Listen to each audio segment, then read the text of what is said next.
Watchung's got to generate some offense now here, Dick. They're smaller than Matawan. You saw Matawan's extremely powerful on that touchdown drive.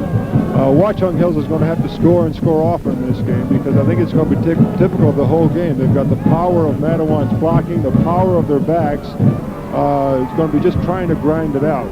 So Watchung is going to have to come back and score.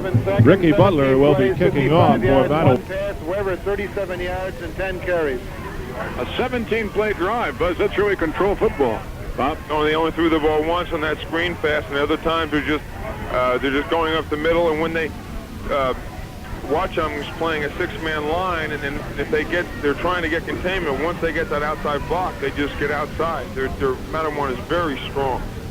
Ed Stewart now setting the ball up on the tee, and it's going to be Rick Butler to kick it off. He bounces a short one, hits a Watchung lineman, and they're trying to cover it there. The ball squirts around, but I think the Watchung player did fall on the ball about his own 39-yard line. The Watchung lineman, Brad Green, the center, a senior 5'11", 176, was trying to collar that football and finally did. Watchung Hills will take over 1st and 10 now at its own 39-yard line. I don't know if Butler was trying a short kickoff or just missed it. Here comes Watchung Hills. The quarterback is number 16, Joe Ribalts, a junior, 6'2", 167. The backs are open, and we have flankers left and right. Watchung Hills on their own 39-yard line. They give it inside, and here's the ball carrier ripping for yardage to the 45, to the 50, in the Matawan territory, to the 45-yard line. Ken Mandeville made the step, and Mike Colucci, a junior, 5'9", 170, as he took off. And he stuns Matawan there as he drives into Husky territory. 1st down at the 45-yard line of Matawan. Now double flankers to the right for Watchung Hills. Rebels the quarterback, barking signals. He pitches back. This is Rotans with a flag on the play, trying to spin around the corner. He is necktied at about the 45-yard line. Bob Rotans, the ball carrier. And linebacker Ed Stewart came up to stem the tide. And we have the penalty coming up here against Watchung Hills. I think there was a clip on number 40 for Watchung Hills, Dizelle. They're in a right slot formation. They have their tight end to the left, and they have 2 wide receivers to the right, and he came down and cracked on the linebacker, and I think he clipped him.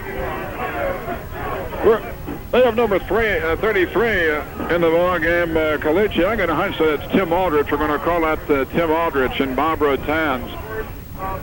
And the penalty back to the 40-yard line, where it'll be 1st down and long yardage now for Watchung Hills, about their own 41. Rebels try to give inside. Aldrich is stopped dead as he goes for about a yard or two, maybe up to the 42-yard line. Ridden down by the right side of the Matawan line, led by defensive tackle Mike Mannion. Matawan has up front T.R. Bethune, a junior, 6 feet 185. Rick Darahilo, a senior, 6'1", 200. Mannion, a junior, 6'1", 230. Chuck Lucas, a junior, 6 feet 170.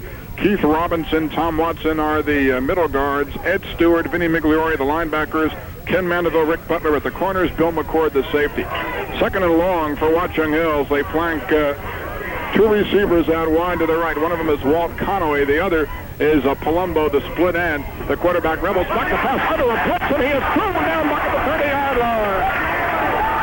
That was T.R. Bethune who makes a super play, came breaking through. And the 6', 185-pound junior came hurtling into the Watchung Hills backfield and nails quarterback Joe Rebels for a big loss. They say he went down back at the 33. 3rd down now for Watchung Hills and long yardage. They've got to get down to the Matawan 35 for a 1st down. They send flankers left and right this time. Dean Dulzell, the wingback, comes out wide to the right. Backs are open behind the quarterback Rebels. He's straight back to throw. Now gives on a delay to Aldrich. Aldrich to 35. Stewart's got him at the 35-yard line. And a flag goes down as well. We may have had a late hit here called against Matawan. The Watchung bench is jumping all up and down on the far sideline. And let's see what the call is. Aldrich gets up, and he is shaken up on the play as he can't maintain his feet. He slumps a little bit over and finally sits down on the ground.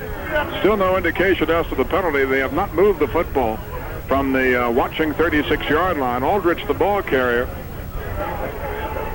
is down on the field. The Watchung offensive team is coming off. The penalty might have been against Watchung Hills.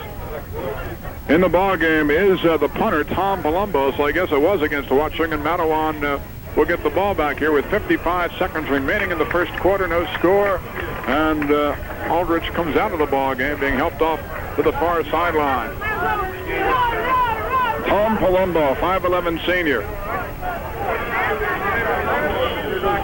Will try to punt for Watchung Hills back at his own 20. Matawan with two defenders deep. Here's a rush. Bethune almost gets there. Short kick on the side of his foot. Carries into Matawan territory. Hits at the 35. Gets a Watchung roll down near the 30-yard line, and that's where Matawan will put it in play now. First and 10, Matawan at their own 32-yard line. So, Bob, aside from that one opening play that went for good yardage, and later they had the penalty, Matawan held Watchung very nicely. Yes, Matawan's in a 6-2 defense, and unfortunately for Watchung Hills, their starting quarterback Barrett is out, and I think that's going to be a key factor because I really think they could throw on them with only 2 linebackers and 3 defensive backs.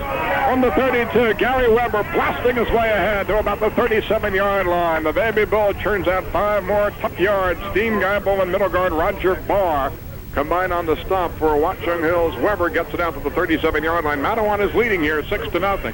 We have 10 seconds to go in the first quarter.